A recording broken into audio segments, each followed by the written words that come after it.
Well,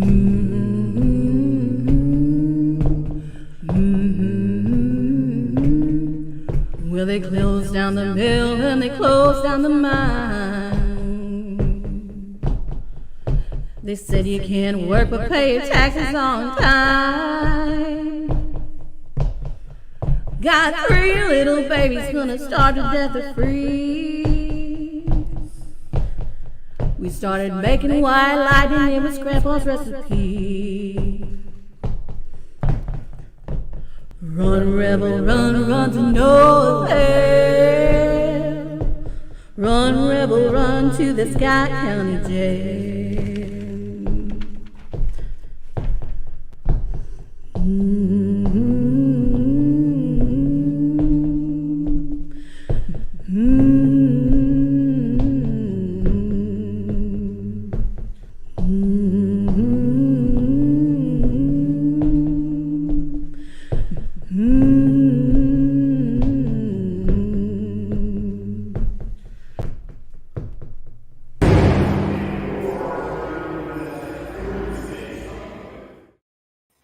Hey, everybody. Happy Thursday. What? First Thursday in June? It is. Yes. Wow. First Yeah. Thursday in June. Yeah. Unbelievable. Yeah. Absolutely So unbelievable. we're excited to be back here. I know it's been a minute since we've been here. We've had guest cancellations and different things going on. Been kind of busy the last couple Thursday nights. I think you were last Thursday night you were speaking there in Clinton? Yeah, Anderson County. Yeah, at the Anderson County Historical Society. Had a lot of fun speaking there, talking about after dark tourism and historic preservation through after dark tourism.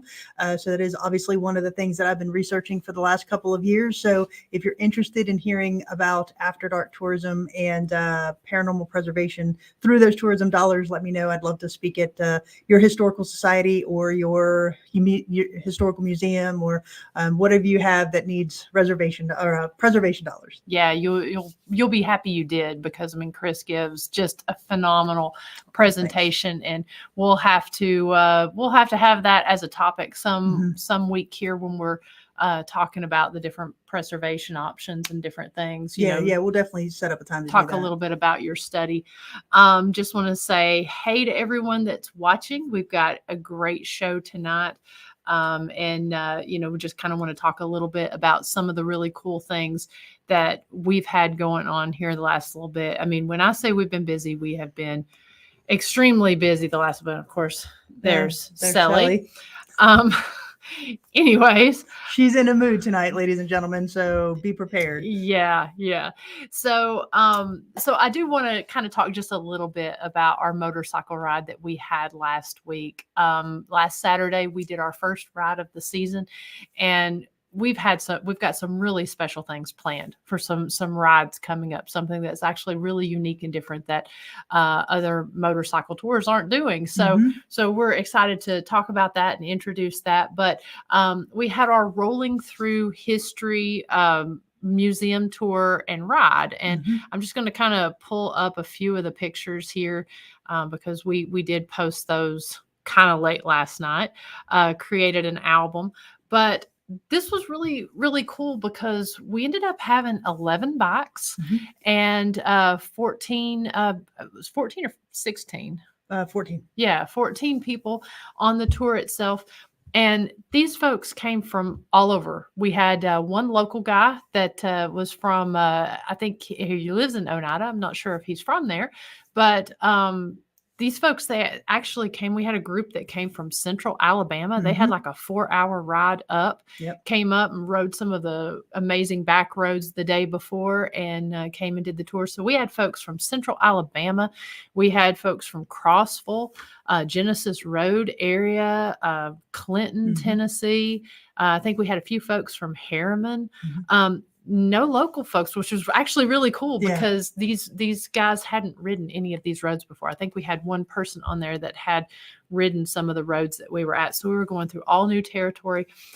We started in Harriman, Tennessee there, and had about a 55, 60-mile ride to R.M. Brooks General Store.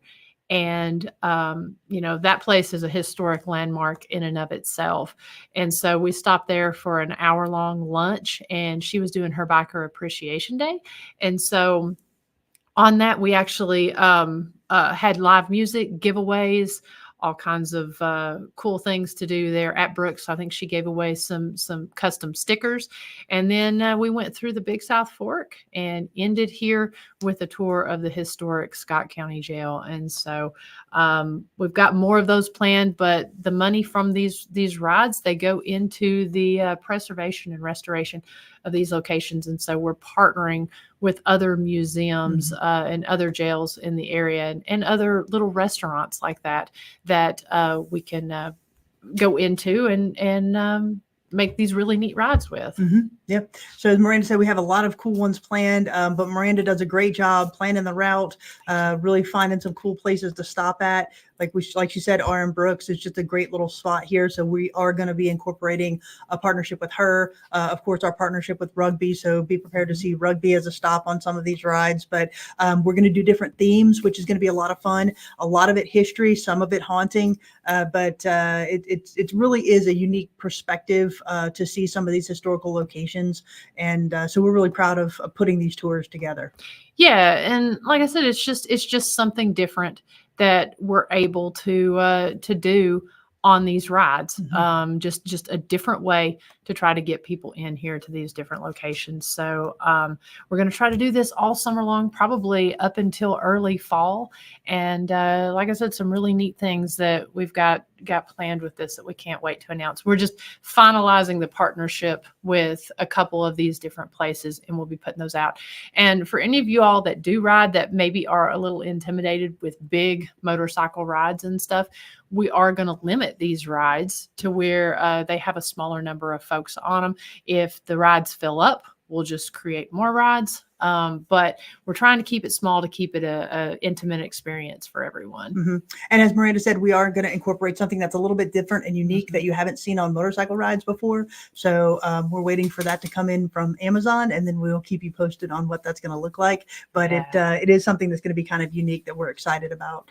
Other than that, we do have our tours here at the jail available. So after dark tours, guided ghost hunts, paranormal investigations, of course. We have our escape room. It's going to be open all summer long, working on some more escape room situations and opportunities as well. So I think that'll be a lot of fun.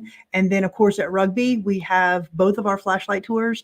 Now, if you've taken the flashlight tour through the village, Miranda's got a great flashlight tour that incorporates the North Village and the cemetery, and it's completely different than the downtown rugby tour. This incorporates Victorian mourning practices, talking about some of the individuals who are buried in Laureldale Cemetery, some of the haunting reputations, Appalachian folklore and legend. So it's a great, unique tour. So we're going to have obviously those throughout the summer. So book yourself one of those because you will not be disappointed. And it's hands-on. You know, if you ever want to learn more about dowsing rods and using dowsing rods in cemeteries and stuff, we incorporate that into the tour as well. So I'm really proud of how that one's turned out, because it is something that's a little bit different, and you know, we might even be in costume. You never know. So it is very unique. But so yeah, we're really excited about all the things that we've got coming up. And so just keep watching the Historic Rugby After Dark or the Historic Scott County Jail Facebook page for all of those different announcements and events. And please join us if you can. But yeah, and those tours, they run every Friday, Saturday, and Sunday night. We have those. We actually have the dates open all summer long, and you can even join us for some of our guided ghost hunts and stuff. We have those dates booked open. I think we actually have those open through the fall. Yep. So a lot going on. But we're really excited about the guests that we have tonight. Todd and Leanne Eskew are absolutely amazing people. They've become great friends of ours, great supporters of the historic Scott County Jail, and we're excited to have them on tonight to talk about their venture at the Bell Witch Cave. So please welcome Todd and Leanne. Hey guys. Hello. Thanks for joining us tonight, guys. Absolutely. Thanks for having us. Absolutely. Yeah. So, so a lot of the folks here, we just want to remind the folks there in the comment section, if you do have any questions for tonight's guest, please put them in all caps so that we make sure that we don't miss your questions. But, this kind of goes along. It's a little bit different from our series that we've been doing on the haunted jails and historic jails, but this kind of fits in that realm because the place that you guys represent is, I mean, it's legendary and it's a piece of Tennessee folklore that probably most of the folks from this area have heard about. Yes, definitely. I mean, the whole area up there, Adams, Tennessee itself has a rich history. I mean, they everything from the Bell Witch folklore all the way back through the tobacco wars that they had up in that area. So there's a lot of great history up and around Adams, and it's just a great location just to go spend the day. Well, for those who aren't familiar with you, and I think that's few and far between because I think everybody knows Todd and Leanne. For those of you who don't really haven't really been introduced to you before, why don't you tell us a little bit about yourselves and then how you became involved with the Bell Witch Cave? Well, we are the co-founders of the Black Wolf Paranormal. We have been lead investigators or guides at several different locations. We got our start as guides a few years back at Old South Pittsburgh Hospital. We then moved from there. We were guides up at Waverly Hills.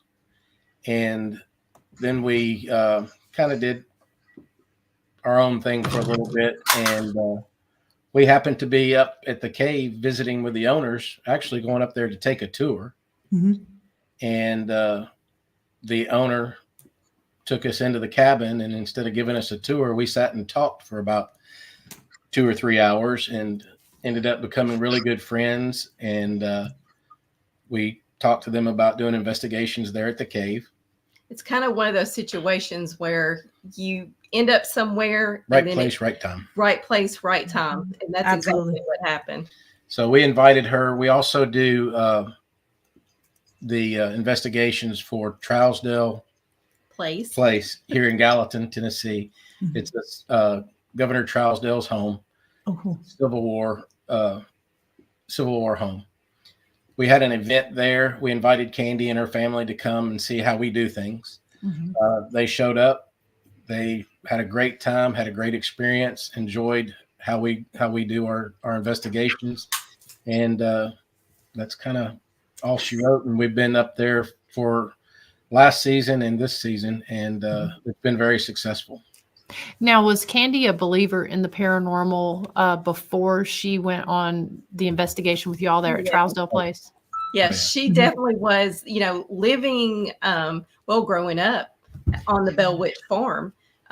They had all kinds of things happen throughout, just being there. And here, I spoke to her about that and her mom, and they are wanting to document a lot of that. So we're going to try to video a lot of that information, that stuff that they've gone through, that they, stories, and I know her dad probably had some stories too. And when he passed away in 2020 from COVID, that's, they really, said, Leanne, there was just so many things that happen here on this farm, and we just really want to document it. So I thought that would be a great idea, to start doing that and putting something together like that. It would be. Everything from, when we have our guests come and we do these investigations at the cave, at the end of the night, we kind of have a little sit down, what was your experience and how can I make things better? And a lot of people will share their experiences with us, and a lot of them are phenomenal. As you'll see later in some of the pictures we got. Stephen Ruley, who's in the chat, he was there on one of his first investigations, and he got a really good shot. And he's fallen in love with the paranormal. So nice. And it's people like that come through and have an experience that we want to get their story, what their experience was. Not necessarily their experience with us, but their experience at the location. And, absolutely. And document that just for the cave. Yeah. Now I'm not from Tennessee, so I did not grow up hearing about the Bell Witch and its history and all of that. So forgive my ignorance on this, but have they always done tours there, or is this something recent that they've opened to the public? How does that work? No, they didn't have this. They started last year was the for, first for the paranormal. for the paranormal was the first year that they started that. Now they did do day tours. They incorporated kind of a lantern tour in there, but they never really opened it up to the paranormal. And which was, fabulous when we spoke to her, and she was able to see, Candy was able to see kind of how we worked and how we did our investigations, and, making sure we didn't, have these large crowds in there, and we kept it to a minimum, and because we want everybody to really enjoy their experience, because when you have your first paranormal experience, it's a little jarring, and you really want everybody to have that experience there, and it's, we don't want everybody to, we don't want them to believe in the paranormal. We just want them to have their experience. We're not there to, have them to believe. Oh, and we love having skeptics come out. We do. So do we. So do we. Well, I mean, they couldn't have started with, a better group of people to actually run this and represent the Bell Witch Cave, because, you were, I think, like, Miranda and myself, that type of paranormal investigator that understands that the history and the preservation is first and foremost, and then the paranormal comes in behind that. And so for them to be able to open and to do that with y'all at the helm, I think that was just a great get for them. Absolutely. That's how to start. Yeah, absolutely. Now, we do have a question here. Mr. Bob Burnell asks, okay, so how did we get from the Bell Witch and that trial and the haunting of a house to a cave? I get lost in the transition. Can you kind of tell us a little bit about the folklore, the legend itself? Well, and I think what Bob's referring to there is also a lot from some of the Hollywood movies that were put out. To where there was a lot more of the haunting going on in the home rather than on the property or in the cave. And the cave wasn't necessarily one of the locations that had a lot of the haunting. That the cave got its name because it's on the property. Okay. And yes, they believe at some point the Bell Witch lived in that cave. Also, with the Native Americans that were in the area also used that cave for cold storage. The family used the cave for cold storage. So there was a lot that went on in the cave. Now, as far as the home that's there on the property now is a replica cabin. Okay. It is a replica of the John Bell cabin. That cabin actually sat about 400 yards. Let me get my directions right, to the south. And just off our property. So we can't quite. That's the replica cabin. All right, fantastic. Okay. Yeah, and this cabin definitely has a lot of activity in it. This last investigation we had, we walked in there and we had one of the rope lights just continually go off. And one of those devices that never goes off. Never goes off. Oh, wow. And on top of it, we had that, and then we had the Paralight sitting there, and it's going, spiking all the way to the top. So, and so, with that being a replica cabin, there is very much activity there. But back to Bob's question. When John Bell. Oh, sorry, it's Sally. That's okay. Goodness. Yeah, it's our 14-pound cat deciding she's going to be a tiger. All right, go ahead, Todd. Sorry. John Bell moved his family here in 1804. They lived on the farm peacefully for about 13 years. Then all of a sudden, different things started happening. They started hearing voices. They started hearing chains rattle, knocks on the walls. Just started hearing different things in the house. Mm-hmm. As time went on, things started to escalate a little bit.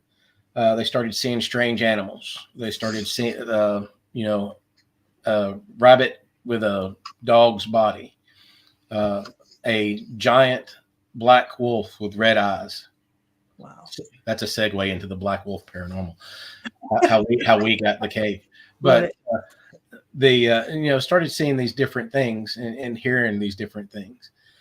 All of that escalated in the home to where one of their 6 children started getting affected more, or was affected more, to the point to where she was thrown to the floor.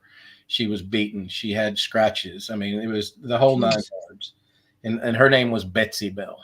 She was the youngest of the family. Okay.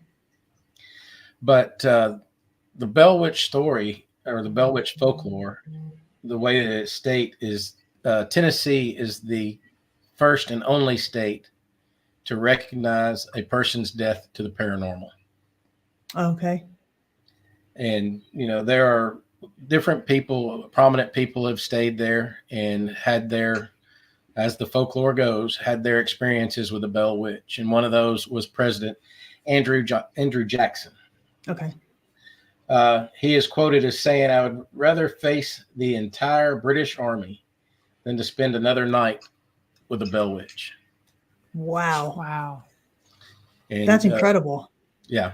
I mean, some of the things that the folklore and the way that everything was brought about, you know, kind of pointed back in the day to it being a witch. Okay. Because, you know, back then you had the Salem witch trials. So course, anything, right. you know, anything that was kind of out of the ordinary, they would just chuck it up to something like that. So Mhm. they didn't know. I'm done. I'm just making sure.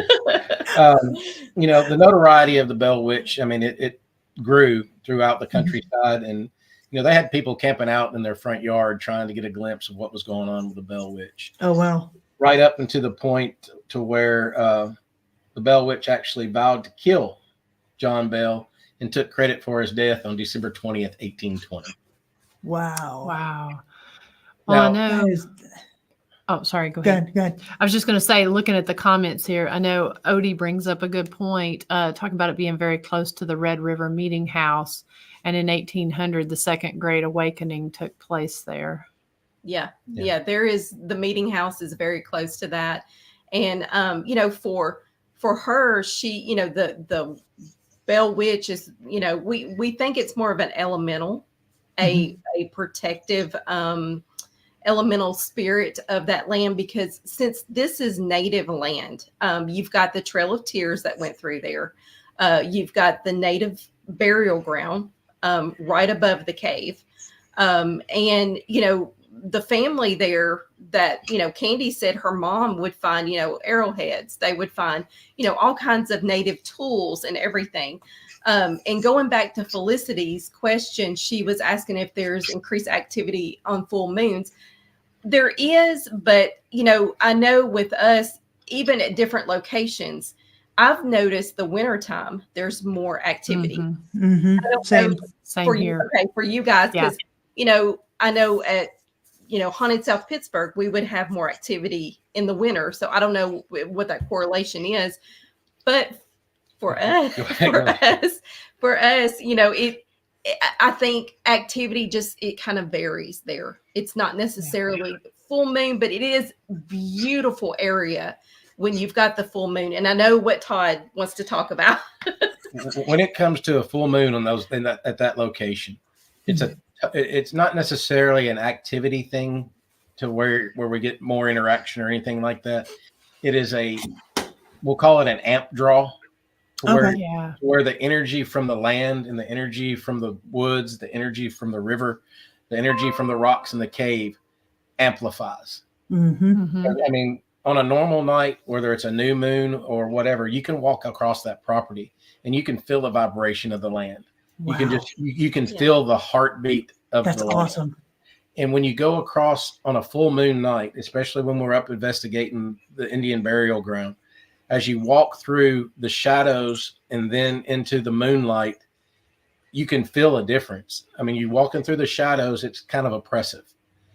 You walk into the moonlight and you get that amp. You get amped up. That's awesome. That energy draw. And for anybody who does energy work, please come see us. Yeah. Come experience That's this. cool. Yeah. The tree that is there is a tree on the native ground that we always have everybody come touch that tree. You can tell, like, one side is kind of dead and the other side is, you know, alive, but you can tell that different energy feel to it. Mhm.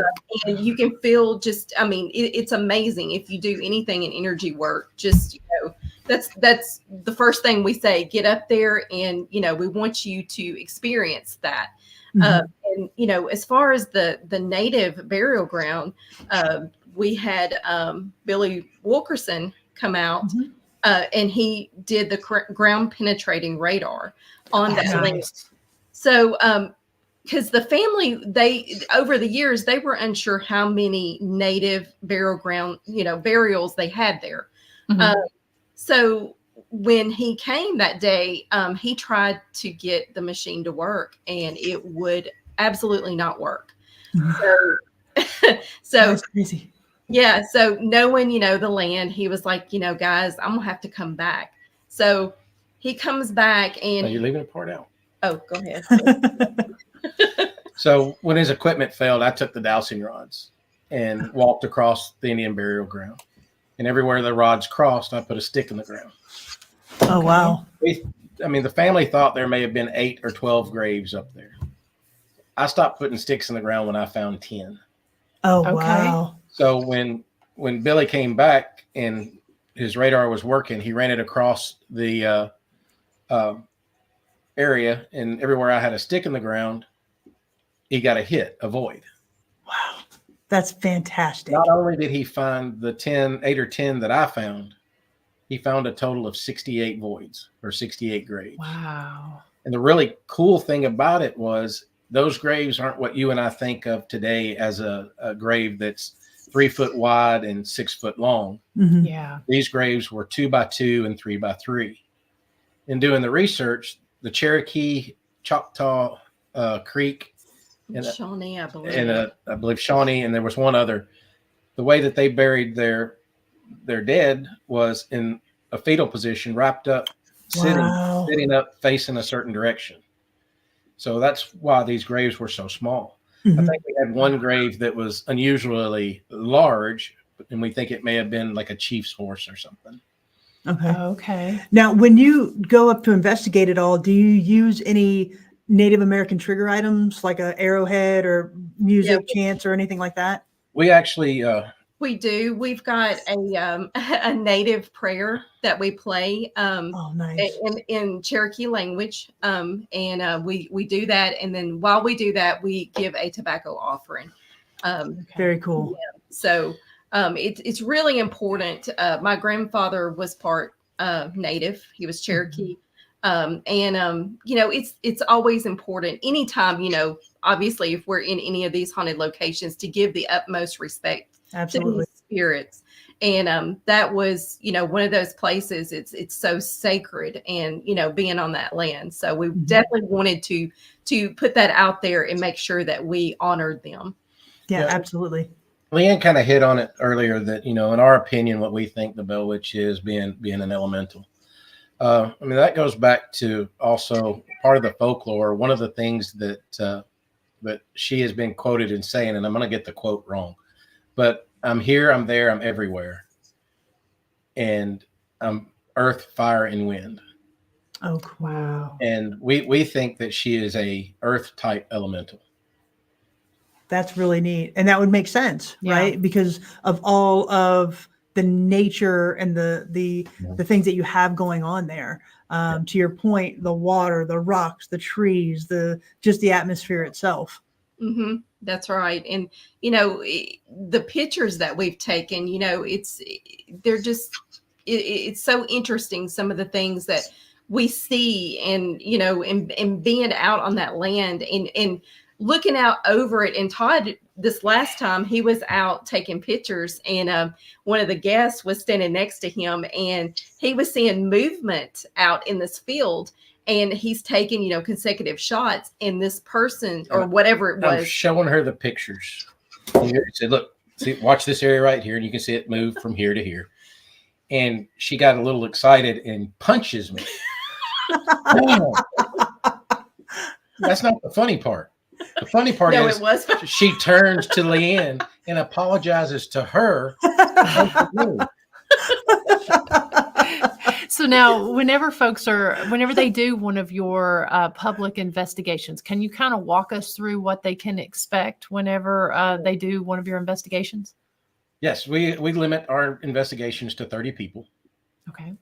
We break up into three groups of 10, and then we will go and everybody will have an experience in the cabin, the cave, and the Indian burial ground.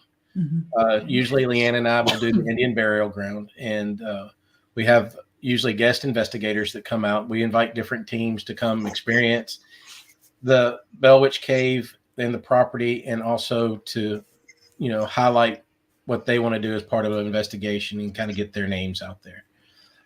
We've had like Ernie and Denise, we've had them out there. We've had Mid-10 out there. Well, and we've got somebody in the chat, Jennifer. She was out there, Revelation Paranormal. Yep. Crystal helped us. There's been several, that have helped in the chat, and it's really neat for people to experience it. And some of these people, they didn't know anything about it. You wouldn't think Ernie and Denise are going to be there in September. So Right.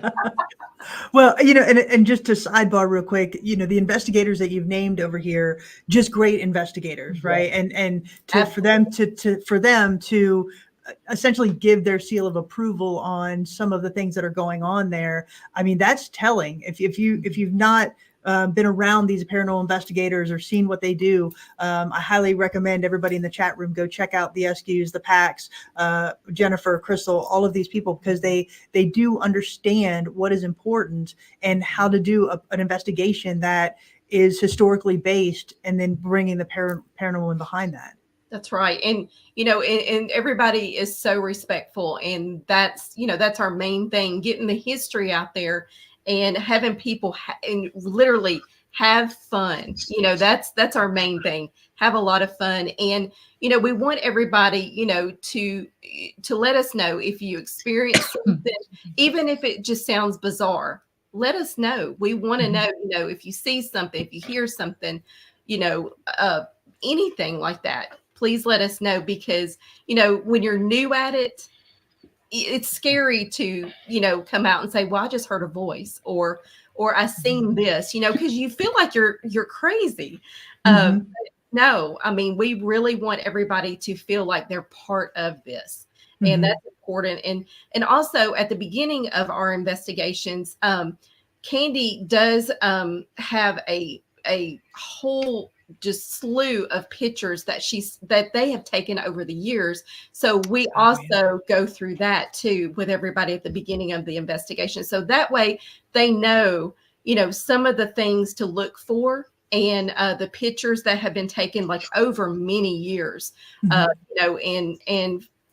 things that have been so unexplained, that we don't know what it is. And, it's been so much fun doing this. Go ahead. Oh, I was just going to say, are there any common type occurrences that people have whenever they do an investigation there that seem to be sort of consistent, like whether it be things that are captured in photographs, or shadow people that are seen, or certain kinds of EVPs? Well, yeah, I know for one thing, Candy and her mom, they have experienced this, and there's been many others that have experienced this. Being inside the cave, they would give tours throughout the day, and they had mentioned to us, they said, we've been in the back part of the cave, and we hear these conversations. I mean, just complete conversations. Now, mind you, this is limestone. So yeah, like Crystal said, voices in the cave, with limestone, I know limestone can hold recordings, there's that, but that aspect. But during the eclipse, we were in the back room, and we heard Candy and her mom. We heard them as clear as day. It was their voices, and we just assumed they were fixing to turn the corner, and we saw nobody. And so we also had some of the, the tour guides in there with us, and they said, yeah, it sounds just like Candy and her mom. So when we go back out, we look in the first room, there's nobody there. So when we leave, we go back up, and asked them, we said, did you guys just happen to walk into the cave? And they said, no, we've been up here watching the eclipse the entire time. Wow. Wow. So there was nothing. Now, during the eclipse, we did leave a recorder in the cave, and we have got like 10 minutes of full-blown conversations. Oh, that's awesome. on this. And no Yeah. one was in the cave. No. There was some water moving through the cave during the eclipse, but yeah. we took everybody out, locked the cave up, left the recorder in there for about 45 minutes, went out and enjoyed the eclipse, came back, did a little bit of investigation, picked up the recorder, brought it home, and the first 10 minutes is like, are you hearing this? I mean, you could hear women, children. That is amazing. Wow. And, a lot of it, it may be simply just the sound of the water moving through the cave, sounding like somebody talking. Mm-hmm. But when you get the different pitches and the different sounds that are coming out, it's I don't know, it's unreal. And Wow. we're going to be working with some friends to put it through some sound software to see if we can cut out some of the background noise and see what we've actually got. So That's fantastic. That's fantastic. Yeah. We have one question here before we get to, because I'm really interested to get to the pictures that you sent us. Yeah. But we have a question from Felicity here. And she says, the tree, is it a mountain ash tree? In Canada, we call them rowan trees. All the cemeteries here have them growing on the outside for a very good reason. I'm sorry. I wish I knew more about trees. I don't.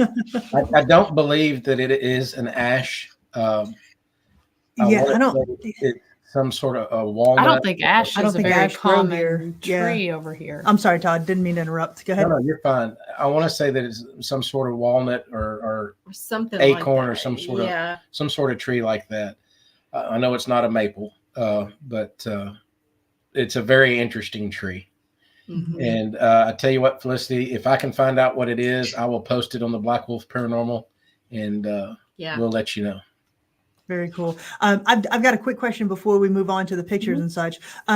How big is the cave first? So you said you can take at least 30 people down there, right? Oh, you Comfortably? can you can take a lot of people down there. The cave is about 418 feet long right now.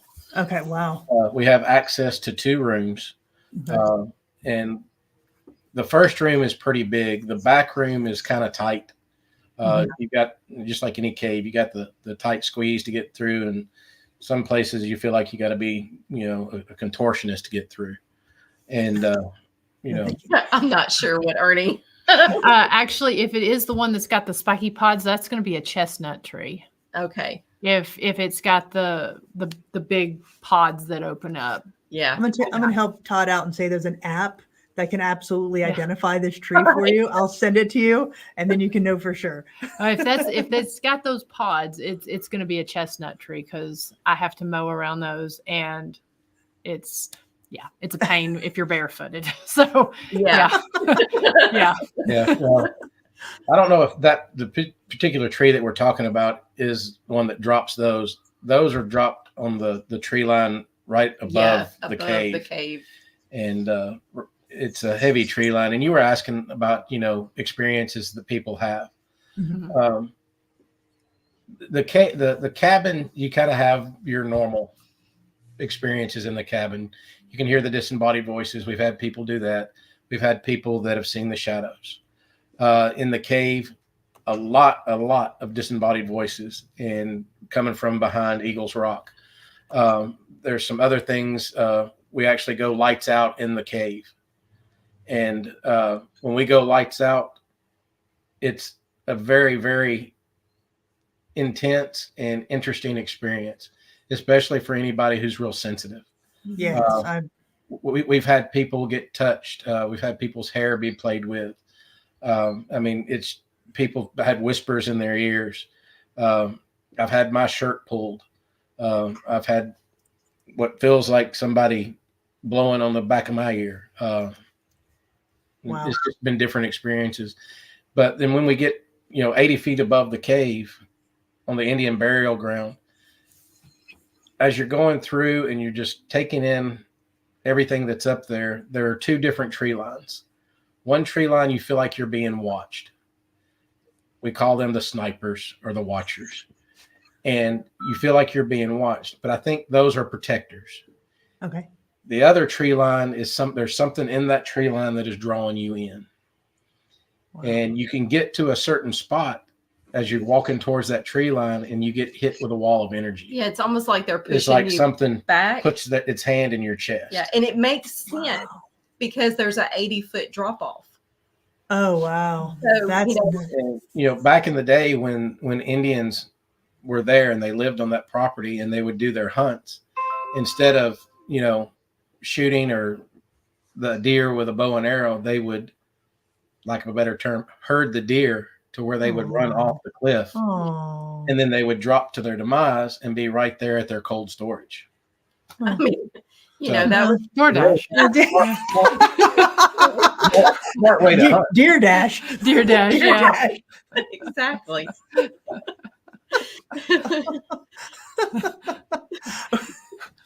Wow, that's a They got something going on. They got a conversation over in the chat. That's yeah, they do. They do. But you did send us some pictures that we're really excited to kind of look at. So let's see here. Miranda's going to be pulling those Yeah. up. So what I'm going to do is I'm just going to kind of pull them up here, and we can talk about them as we cycle through them here. all right. Okay, that picture there was sent to us by one of the guests that came to one of our first couple of events. He was outside the back of the cabin, and I think that's go to the other one of those pictures. Let's see. The one right before. Yep, that one. Wow. He was out back and he was taking pictures, and he took a series. And this is what we tell everybody: when you take pictures, take at least a minimum of 3. Mm-hmm. Yeah. He took 12. This picture right here was like picture number 8. And if you look in the doorway, you can see something starting to manifest in the doorway. Mm-hmm. You go to the next picture. This is picture number 9. Look at that. Yeah. You can see a full manifestation in the doorway. Yeah. Definitely Yeah. like a head and a hand. Uh-huh. If you look closely, I don't know if you can zoom in there or not. I'll try, yeah. But if you look closely, you can see the head, shoulders. Oh, What- wait. What She looks did like There. look at that. head, shoulders, what looks like a long jacket. Yeah. His hands look like they're resting on a stick, a cane, or Mhm. a broom, or something. First thought to me, it looks like a priest. That's Oh, really? interesting. Yeah. Uh, Kind of like interesting. I think it was like an old person wearing a robe and holding onto a stick. Mm-hmm. Well, there is a picture. Well, we've had different people say different things about this. We had somebody from the Bell family actually reach out to us. And they told us that they thought that what we captured there was John Bell Jr. Okay. There is a picture of John Bell Jr. in a book that's called The Bell Witch, The Mysterious Spirit by Charles Bailey Bell. Why did that go away? Probably close that one. Hold on 1 second. Yeah, 1 second. I We're- don't know why we're- that. But in that book, there is a picture of John Bell Jr., and he has a cane. And when he's standing there, and you look at that picture verse next to the picture in the book, Mhm. and I think if you go back to that web page for the Bell Witch Cave, Yeah, Hold on 1 I'll second. do that. those pictures are going across the bottom that have the barn and some other pictures. Okay. That first picture is John Bell Jr. Okay. Oh, wow. Look at that. Yeah. But even more so in that picture, if it was a little longer, you could Mhm. see Yeah. him holding the cane. Mm-hmm. Wow. That's wild. It's got the same. Kind of squarish face Yeah. and everything. Yeah. That's fantastic. Great capture. Yeah, no doubt. Yeah, and Leanne sent that to Candy, and Candy happened to be in Walmart, and she had a come apart when she saw that picture in Walmart. So, Yeah, that surprised her. I mean, it surprised us all because, when Joe sent it, he said, I think I got something. And I was like, oh my gosh. Yeah, you got something. Uh-huh. Yeah, that's a great capture. we've thought shotgun or long rifle as well. Right. Mhm. Yeah. If you go to the picture of the well, Hold on, pulling it back up here. Yeah. Yeah, I think there's a little delay as we go through. I know Bob was asking what's beneath him. There's nothing there beneath him. On It's the left it- side. it- That's just the shadow from below the cabin. yeah, It looks like the cabin is It's up. lifted. It's up on bricks, right? Yeah. it is. It's uh-huh. elevated. Yeah. Yeah. Okay. Yeah, it just looks like the light coming from behind the building. Yeah.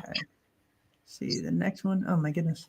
This one here, Leanne was. I'm gonna let you zoom. We just opened the cabin, or opened the cave rather.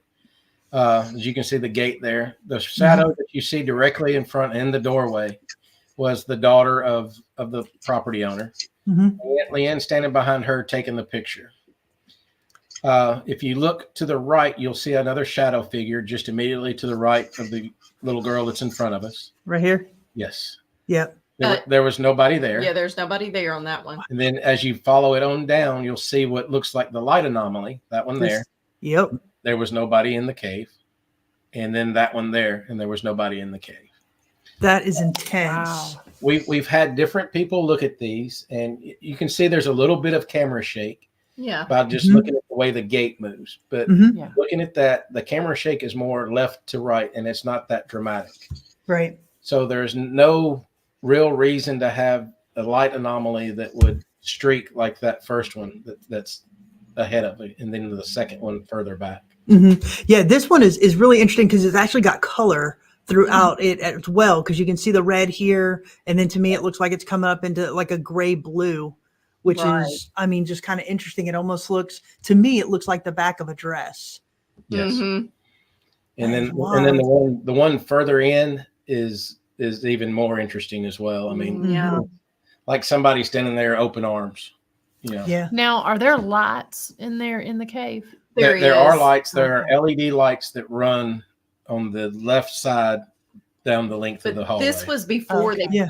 this was before they put in the new LED light. So this was the old Okay. lights. hmm Well, And they're they still were rope and lights. no, they were spotlights. They were So you just can- they were all spotlights. Yeah, you can clearly see the light from the light bulb here, but you know, this is different because it's a different light. I It's a just different wasn't sure color. if that was the if it was spotlights or if it was like the lights that are on the ground that shine up, Mhm. or if that was even like a flashlight that she had. Mhm. Mhm. That's crazy. That's a great picture. Yeah. That is an absolutely great picture. Yeah. Sorry, Miranda's running my computer, so I've got Yeah, to kind of teach I'm her how to running do her abomination, which Oh, is a stop it. PC. it. Well, you Mac people. Let's see here. I don't know why that. Yeah, that picture right there. This one Look I at love. that. This picture was taken by Stephen Ruley. He was in the chat earlier. I don't know if he's still on with us or not. And thank you, Crystal Blevins. We'll talk to you soon. Yes. That picture there, tell me what you see. Well, I mean, I'm not sure. It looks like Florida, the end of Florida. See that. You know, So- honestly, there's definitely obviously the heat signature there. Well, I according don't know. to It's Stephen, the last time we talked to Stephen, according to Stephen, that heat signature, that very small heat signature there, Mhm. is actually the guides. This right here. Yes. Oh wow. So if Oh you look, wow. if you look right above him where the little crosshair is on the Mhm. picture, Yeah. that is a chest of a really big horse. If you look just above that black blob in the middle, it looks like the muzzle of a horse, and then you Oh, can I see it. eyes See the in The the ear. eyes, the Yeah. ears. Wow. And then if you look to the left, you'll see what looks like a leg or Yep. whatever, and then maybe a chest plate, and then Right here. go up a little higher, right above the horse's head. Mhm. Right there's a leg, and right that dark spot there looks like maybe a chest plate, and then you see two shoulders with arms hanging down. Oh wow. We'd like to think Yeah. that that's maybe an Indian on horseback. Look at that. Yeah. Now that you say it, Yeah. And that was right actually here. taken in the first room of the cave. Wow. And you know, there's plenty of room for, you know, a horse to be led through the main entrance into the Mhm. first room. How far away what's the distance here from his camera to this anomaly right here? That's what I was actually going to ask. Like- What's some perspective of like what I'm that not room exactly looks for like? sure. He may be standing about halfway down, so there may be 15, 20 yards. Oh wow. Okay. It'd be interesting to have a picture of what that room looked like. That's cool. Well, the picture before this that we looked at that had the light anomalies and the shadows in it, Uh-huh. that back hole, that's the entrance. Main entrance. That dark space where you see that second entity Yeah. is the opening to the next room. Which is this right here. Yeah. Yes. Okay. Okay. That's Wow. that's what I think. And I think Stevie was That's wild. about halfway down when he took that. Wow. Okay. That's cool. Yeah. That is definitely interesting. I like it. All right, let's see what else we got here. Yeah, this Oh, is wow. the picture that I was talking about earlier. Mm-hmm. Hannah Lewis, one of our good friends, was at our investigation. She took a series of pictures, and if you look to the left in that photo, right there, Right here. it looks like an Indian girl in a dress sitting on the ground, either holding a basket or maybe holding another child. That's what. Yeah, what we she's definitely found. sitting, like kneeling. Yes. I see her like kneeling right here, like I wish legs we right would've here, had- right? Yes. I wish we would have had the before and after photos to where you could really see what was going on, because Yeah. there was nothing there in the first one. Then that shows up, and then the next couple, there's nothing. Yeah, it is on our paranormal page. The actual shots that she took, and you've got the consecutive burst shots, and Mhm. you get this in the last picture. So you've got nothing, and then all of a sudden, bam! That's shows cool. up. Yeah. It is the light here. Is that moonlight? That's moonlight. Yep. Yes. That's awesome. Wow. Yeah. That is really cool. And she was taking night shots Mhm. on her, Mhm. camera. So that's what she was using. And, and all of a sudden, getting this, she was like, Leon, I've got something here. Mhm. And, sure as the world. And Felicity, if you can tell by looking at that tree, that's the majority of the types of trees that are around there. Yeah. Looks like some type of an elm or something. But back to this. Where are we in relation to the Indian burial ground? We're right on top of it. Oh, on top of it. Oh, that's Okay. awesome. Yeah. That's yeah, awesome. right, that is the top of it. I'm just trying Yeah. to remember All where. right, let's see. Do we have any more? Nope, just that. Yeah. And so Awesome. that, if you see the tree line that's kind of behind there, that's Mhm. where that drop off is. And so you're standing basically on top of the first room of the cave right there. Wow, Oh, okay. that's Yeah. cool. One of the things that we fail to mention a lot, or I do anyway, because it just slips my mind. Yeah, we got an Indian burial ground that's 80 foot above the cave, Mhm. 60 to 80 foot. There is also a box grave inside the cave. Box grave. Yeah, it was an open grave to where an Indian girl was buried at one time, or Oh, laid to that's rest. cool. It actually had the bones in there, and I'm not mistaken, they were actually dated at one point. But somebody got in the cave and actually stole the bones. Unbelievable. Wow. Unbelievable. But the box grave itself is still there today. Yeah. Now, go ahead. This is one place you don't want to take anything from. Right? Yes. Right? I would imagine so. Yeah. Well, let me kind of segue into that. With the fact that this is such a well-known story and such a well-known legend here, is there a problem with vandalism and people trying to sneak onto the property? There has been, but they have all kinds of cameras. They got Good. security in place now that they Yeah. can do a better job of keeping up with it. Yeah. Good. We are on the Red River, and there is an access that you can actually walk up that falls to get to the entrance of the cave. They've had times to where they've had to run people off floating down the Red River that have tried to get up into the cave, or have even tried to join in on the groups going into the cave. Yeah. That is aggravating. Wow. So Yeah. It is secured and locked up. Obviously you can see that gate and it's locked up. But yeah, they still have, people just randomly, trying to get in. But like I said, there's quite a bit of security there, and you don't want to mess with the owner. Good. Yeah. Good. She's a good old country lady, and yeah, You don't know how many guns she's packing. amen. And I'm sure she's of the opinion, I'll take care of this and let God sort them out. So, Right. Yeah, and as she should be, Yeah. nothing bothers us more than somebody trying to get in, or vandalizing or destroying historic preservation locations. When we're just trying to tell the history and the stories. Now, obviously, we're a little bit different because nobody's escaped from our jail, so nobody's gotten Yeah. into our jail. Mhm. But we're just very fortunate that nobody's tagged it or anything like that with graffiti, and that's just irritates the devil out of me. Well, and it's just, but people can come in. That's Yeah. the thing. You can Mhm. come in any day except for Tuesday and Wednesday at our location. And then like people can have access to the farm and to the cave if they just go through the proper channels. It's not Right. like it's not like it's one of those places that you just have no access to. And that's what makes me so mad, is that people just, one, they feel entitled that they can just do whatever they want, and then they've forced their way when there's all kinds of opportunity to come in. Mhm. That's right. exactly. And they do have, the day tours during the day. And then they have also nighttime lantern tours, kind of like what you guys do. Good. And then they have on top of that the paranormal once a month, and that's what we do. Yeah.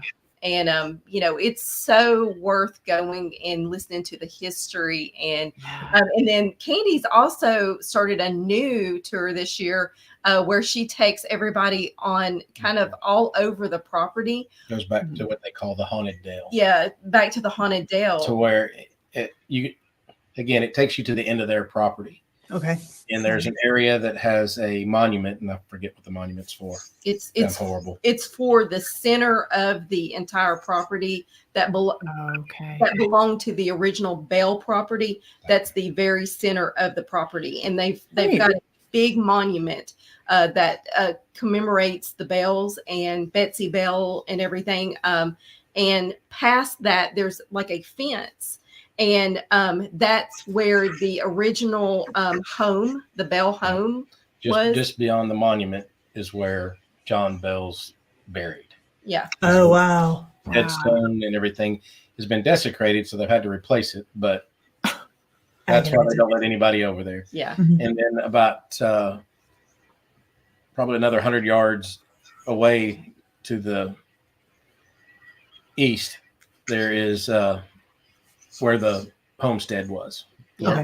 where the original home was. And that is all private property. It's owned by a local farmer, and he's another, good old Southern man. Mhm. So you don't want to be on that property either. And Good.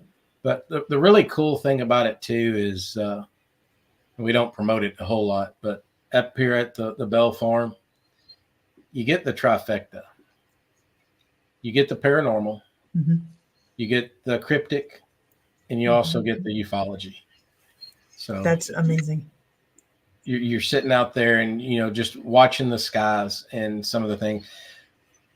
They also offer a thing called Bell Witch tanking. What that is what a big water trough, the big round water troughs. Mhm. They will put you in one of those and let you float down the river. You put your lounge chair in there, put you a grill, a cooler, and just go float down the river. Yeah. It's an awesome It's experience. awesome. Is that the tubing thing that they have listed on their website? It's not tubing, but it's called tanking. Tanking. Oh. That's so fun. Bell Witch tanking. And it's a blast. And Nice. when we got the pleasure to go at night. Oh, awesome. And floating down the river at night. They don't offer that, but like I said, we just got lucky. And we got to see the fireflies floating down the river, lighting up. We saw what looked like Sasquatch up in the woods. I had something thrown at me again. And, and it was one of those things where I'm pointing it out to Leanne going, look, and she's going, shut up, shut up, shut up. If you don't acknowledge it, it's not there. There you go. Denial. But yeah, we have a great time when we go out there. And like Leanne said, our number one rule is, we can't guarantee you a paranormal experience, but you're going to have a good time with Yeah. us. Mm-hmm. Yeah. Yeah. And, like I said at the beginning of the show, it really is one of those things where I think the partnership that y'all have, just again, marrying that history and the paranormal, it seems like a great partnership and one that you guys should very much be proud of. So, to be able to lead that and to share the legends and the lore and the history and all of that, it's just, to me, it's fascinating. I can't wait to get up there. Haven't had a chance to go over there yet, but I want to. Yes, Come on down. it's amazing. Yes, we'd love to have you guys. Mm-hmm. We would love to have y'all as our guest investigators Yes. as well. I Yes. would love to be there. Thank you. Absolutely love to be there. Yeah, So we'll absolutely. have to get that on the calendar at some point. Yes. Yeah. It might make Ernie a little jealous. He keeps promoting the September when he's going to be. Yeah, he does. So what, can you explain what's going to happen there in September? It's just our regular monthly investigation. Mhm. And that one just happens to headline Ernie Pack and Denise Pack as our special guest. Now, do you all, so do these sell out pretty quick? Last season, we sold them all out. Yeah. Congrats. This season, the first one, due to all the weather, turned in to be a really special event because I think we had 10 people and we were able to keep everybody together and investigate each location a little longer. And we got to take them up, and we got to take that group on the haunted Dell part, which is not normally included. But this next one coming up on June 22nd, We're selling pretty good. They're selling now. I think we probably have 15 tickets left between now and then. Our tickets go on sale 30 days prior to the event.